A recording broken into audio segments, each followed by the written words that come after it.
चाह रहे थे कि वो अच्छे पैसे वाले थे, वो ये चाह रहे थे कि मैं अच्छा सा कोई कार्य करूं जिसमें पूरे गांव को न्योता दूं। तैयारी करी उन्होंने, तो उन्होंने कहा कि ये छोटा भाई है मेरा, इसकी स्थिति खराब है, तो इसको भी कम से कम नहीं, पिताजी का श्राद्ध हो रहा है तो इसको जीवने के लिए तो कहीं दूँ।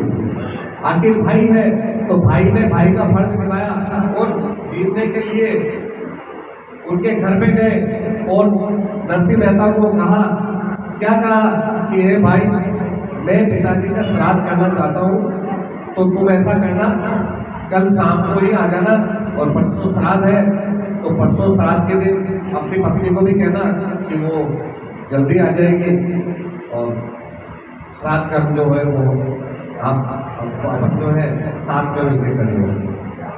तो नरसिंह जी ने कहा कि भैया मैं रात को तो नहीं आ सकता हूँ और सुबह भी मैं 10 बजे बाद ही आऊँगा, क्योंकि मुझे भगवान की सेवा करनी पड़ती है, मुझे भगवान की सेवा करनी पड़ती है। तो उन्होंने मन ही मन में सोचा कि पास में एक कौड़ी नहीं है, पास में एक कौड़ी नहीं है, और बोलते ना पास में नहीं कौड़ी और बाजार में दौड़ी। पैसा कुछ नहीं है, धन नहीं है, लेकिन इसकी ऐट अभी तक रहेगी। अभी भी कह रहा है भगवान को पूजन कराऊंगा, ये करूंगा वो करूंगा, और रूखी सूखी मांग के खाता है। इतना घमंडी है। मन में पाप पूछा, लोगों को 2-4 जनों को गांव में बताया कि ऐसी ऐसी बात है। घर में जाकर के अपनी पत्नी को कहा कि मैं नरसिंह के पास गया था और उसको निमंत्रण देने के लिए गया था, लेकिन वो बहुत घमंडी है। पत्नी तो पहले से नरसिंह से नफरत करती थी। उसने अपने पत्नी को कहा कि थाने वटे जाने की कहीं जरूरत पड़ रही है, मैं थाना अतरो हम जो कि ठाकुर भाई निकम्मो है, ताकि समझ में ना आवेगी। पत्नी अब देख रही कि भाई आप कह सकते हैं मैं थाने क्यों कि ठाकुर भाई निकम्मो है, कहीं काम को कौन है, काम को न काज को और ढाई मन अनाज को। तो ये निकम्मा है, किसी काम का नहीं है, और फिर भी तुम उसके यहाँ पे क्या करने के लिए, और उनके आपस में उनके लड़ाई हो गई। बंसीधर जी ने कहा कि इससे बढ़िया तो इसको नहीं कहता कोई अच्छा। लेकिन गांव में बात फैल गई कि इस तरीके से जो बंसीधर जी है श्राद्ध करने के लिए जा रहे हैं। 2-4 जने मस्करे, गांव के अंदर हर जगह मस्करे होते हैं।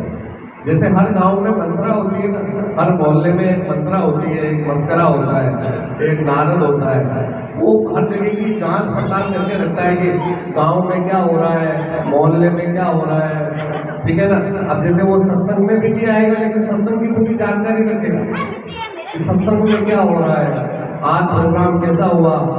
1-2 दिन थोड़ा अच्छा होगा तो तीसरे दिन आ जाएंगे, क्योंकि जब बढ़िया हो जाएगा तो आ जाएंगे, और खराब हो गया मालूम तो पहले ही मालूम नहीं, या वही पाचे लगेगा महाराज के, तो कहीं मतलब वाले तो कहीं बात नहीं। ये ऐसे व्यक्ति अपनी, जब भी आप सफल होंगे, जब भी आप कोई अच्छा काम करने की कोशिश करेंगे, तो ऐसे व्यक्ति आपको देखेंगे, ये देखेंगे कि आप वास्तविकता में आगे बढ़ रहे हैं या नहीं बढ़ रहे हैं। अगर आप आगे बढ़ गए तो आपके साथ हो गए, और अगर आप गिर गए तो आपके ऊपर भाटा रखने के लिए भी तैयार रहेंगे। तो भगवान क्या कहते हैं कि ऐसे व्यक्तियों से सावधानी रखनी चाहिए। लेकिन नरसिंह भगवान का तो ऐसे लोगों से पाला पड़ा हुआ। गांव का एक मस्करा वहां गया, गांव का एक मस्करा वहां गया और जाकर के नरसिंह मेहता को कहने लगा कि नरसिंह मेहता देखो ऐसा है कि तुम्हारे भाई इस तरीके से कर रहे हैं, तो तुम्हें भी करना चाहिए। नरसिंह मेहता को भी लगा कि कुछ नहीं है तो कम से कम भी नहीं तो 2 से 4 पंडितों को मैं भोजन कराऊंगा, या किसी गरीब को भोजन। दिमाग में जज गई बात, पत्नी को बताया, पत्नी ने कहा कि ठीक है आप कर लो। जो वो मस्करा था उसने कहा चलो यार आपस आप तो ताल को जीवनो पाओ। गांव में गया, गांव में जाकर के सबको कहा कि नरसिंह जी के यहाँ जीवनो है, नरसिंह जी के क्या है, जीवना है। तो दूसरा बोले आपको बुलाया कि नहीं बुलाया। आपको बुलाया नहीं बुलाया। 2-4 दिन और वहाँ गए कि नरसिंह होड़े थारा गाँव थारा घरे जीवड़ो है जो कि हाँ मालिक मैं अपने पिताजी का श्राद्ध करना चाह रहा हूँ और श्राद्ध में थोड़ी बहुत मेरी इच्छा है कि मैं कुछ करूँ ताकि मेरे पिताजी का जो है श्राद्ध हो जाए। गाँव के अंदर प्रचार प्रसार था। इधर नरसिंह जी गए सामान लेने के लिए, तो सतानंद नाम का एक महाजन था, उसके पास जाकर के उन्होंने कहा कि मेरे को गांव दिवाना है, क्योंकि अब गांव में प्रचार प्रसार हो गया। तो एक उन्होंने गणित लगाई कि 60 रुपये में पूरा गाँव मिल जाएगा। तो उसको कहा कि नहीं मुझे कम से कम 60 रुपये की जरूरत पड़ेगी, तो आप 60 रुपये अगर दे दोगे तो मेरा काम चल जाएगा। महाजन ने कहा कि भैया 60 रुपये में तेरे को कैसे दे सकता, और इतनी बड़ी रकम है 60 रुपये, वो मैं कैसे दूंगा। उन्होंने कहा कि देखो मैं गरीब जरूर हूँ लेकिन आपको मैं जरूर पैसे चुका दूंगा। उन्होंने कहा कि ठीक है, तो आप ऐसा करो कि उसको भी मालूम था कि ये बहुत अच्छा आदमी है, ये कहीं ऐसा जाएगा नहीं और कहीं इस तरीके से कुछ करेगा नहीं। तो उन्होंने कहा कुछ कर रहे हो तो कुछ गिरवी रखो। तो मालिक मेरे पास तो गिरवी रखने के लिए कुछ भी नहीं है। एकदम अचानक ध्यान में आया, वो एक केदार राग में बोलते थे।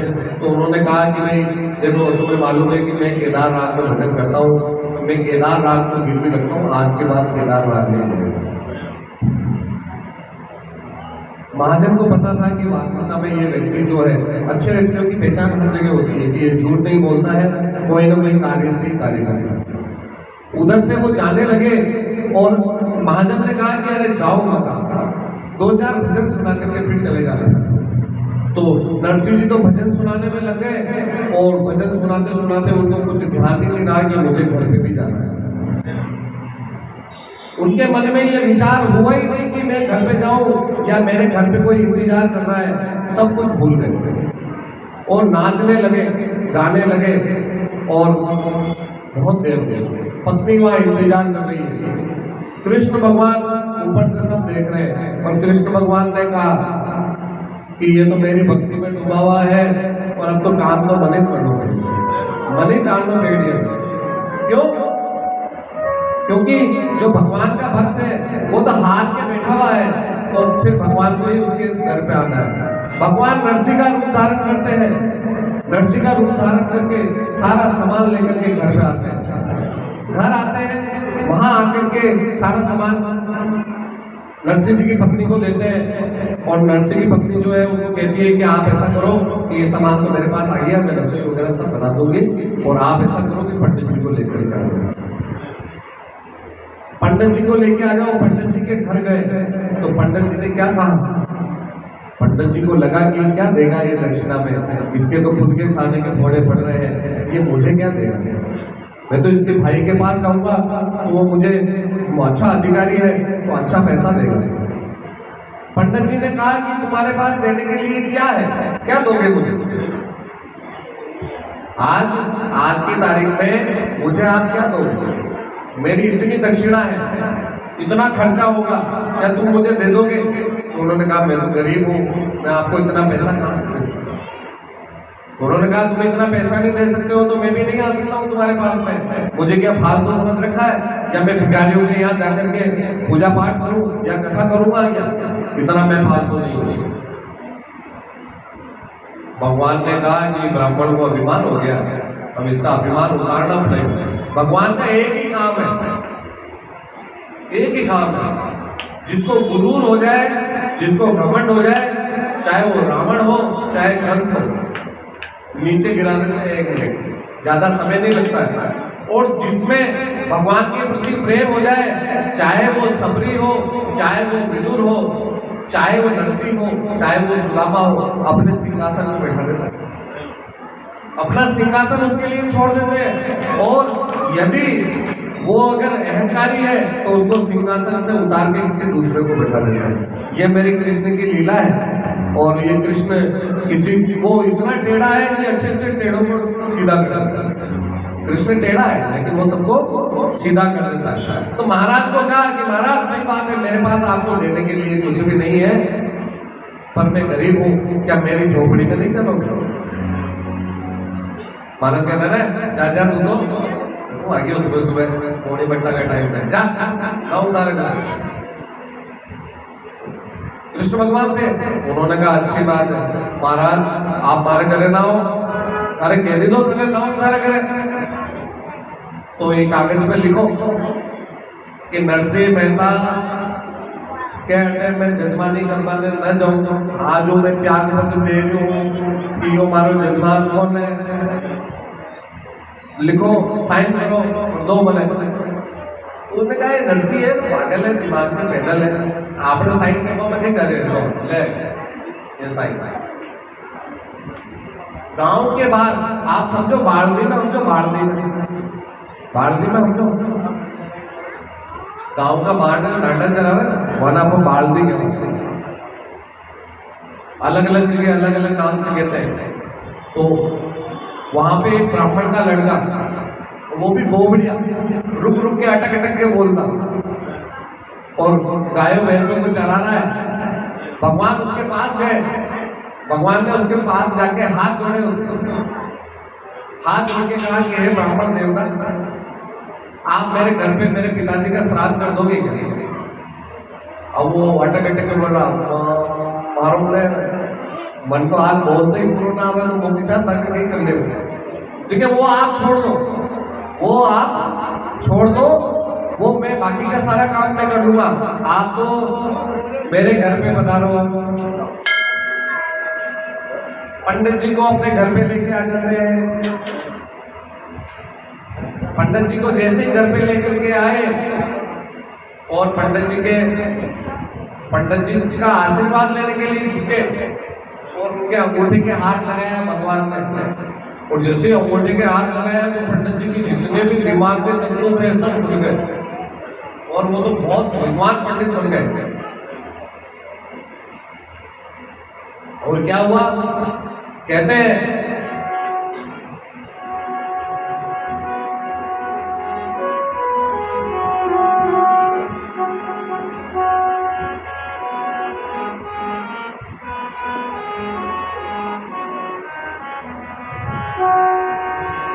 गुरु का प्यार निराला, गुरु का प्यार निराला, गुरु का प्यार निराला, गुरु का प्यार निराला, गुरु का प्यार निराला, गुरु का प्यार निराला, गुरु का प्यार निराला,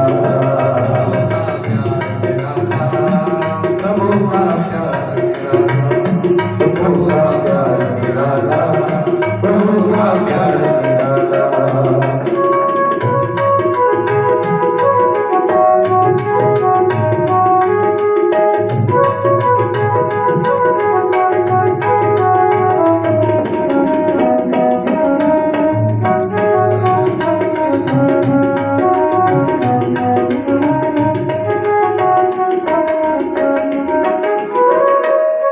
प्रभु जाए तो बंधु भी पर्वत पर चढ़ जाए, प्रभु जाए तो बंधु भी पर्वत पे चढ़ जाए, प्रभु जाए तो बंधु भी पर्वत पर चढ़ जाए, प्रभु जाए तो बंधु भी पर्वत पर चढ़ जाए, पर्वत पर चढ़ जाए, पर्वत पर चढ़ जाए, पर्वत पर चढ़ जाए, पर्वत पर चढ़ जाए, अंधा दुनिया से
कैसे हैं, जो पंगु को पर्वत पे चढ़ाते हैं और अंधा दुनिया देखे और गूंगा भी रात में गाने लगे, वो प्रभु है। और राई को पर्वत बना दे और पर्वत को चाहे तो राई बना सकते हैं। यानी कि छोटे से काम को बहुत बड़ा कर सकते हैं और बड़े से काम को बहुत छोटा कर सकते हैं। ये मेरे प्रभु की महिमा है। अब वो पंडित जी जो आए, अब जैसे ही बैठे आसन पे और आसन पे बैठते ही जैसे ही जल अपने हाथ में लिया और नरसिंह मेहता की तरफ छोड़ने लगे और तुरंत उनके कंठ से ध्वनि निकलने लगी, ओम पवित्र पवित्रो वा सर्वास्तां गतोऽपि वा यास्मेत पुण्ड्रीकाक्षं सबाह्या भयंकर शुचिः। और जो बाहर पंडित जी थे दूसरे, वो क्यों अंदरों जोरदार को पंडित कटू लाया है नरसिंह मेहता आपने गावड़ा की भाषा में क्या वो दिवाली हो यो अशोक पंडित जी कटू लेना है, देखा तो सही। और देखियो मैंने जान, और ये तो कानो बाल दी, कौन है कानो बाल दी, और ये अतरा मंत्र बोल रहे हो, अंदर मंत्र चल रहे, स्वस्ति न इंद्रो वेद सर्वाः स्वस्ति न भूखा विश्ववेदाः स्वस्ति न तारक्षो अरिष्टनेमि धातु। और इसी के साथ में श्राद्ध कर्म पूरा हुआ। पंडितों को भोजन कराया और भोजन कराने के बाद में सबको दक्षिणा वगैरह देकर के सबको रवाना कर दिया। और रवाना करने के बाद में कृष्ण भगवान भी निकल गए और नरसिंह जी आ रहे हैं कि आज तो आपने घर बहुत जोरदार को लफड़ो हो जाएगा। मन ही मन में सोच रहे कि आज तो विशाल तुम्हारी लुगाई ने गुस्सो आवक होने, पर आज इन्हें गुस्सो पड़ो। आज बच्चे को थोड़ा सा आप बोले शांत रहे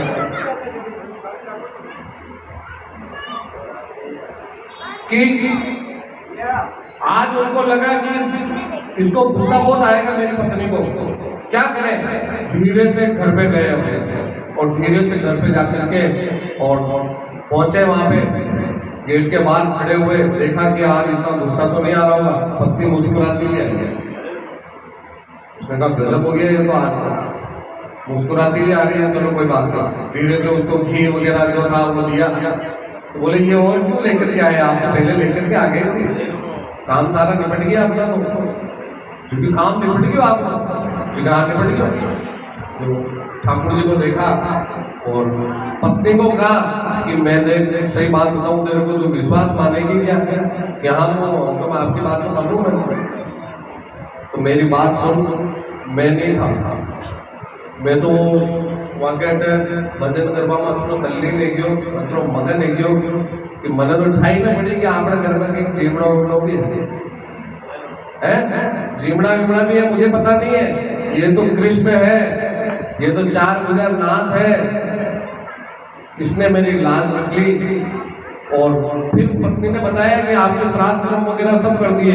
संसार में मुझे नहीं लगता कि ऐसा कोई उदाहरण हो जहाँ पर भगवान ने अपने भक्त के पिता के 21 पीढ़ियों तक का, कितना 21 पीढ़ियों तक का श्राद्ध कर्म कर दिया गया। ऐसा कोई उदाहरण देखने को नहीं मिलता। तो भगवान ने नरसिंह मेहता के लिए इतना संघर्ष किया। बड़ा आनंद रहा, जिंदगी इसी प्रकार करती रही। हालांकि उनके जीवन में दुख बहुत थे, लेकिन जितने दुख थे उतने ही आनंद से वो जीते रहे। उधर नानी बाई की जो लड़की है वो धीरे धीरे बड़ी होने लगी। अब वो बड़ी हो गई, बड़ी होने के बाद उसकी शादी की बातचीत चलने लगी।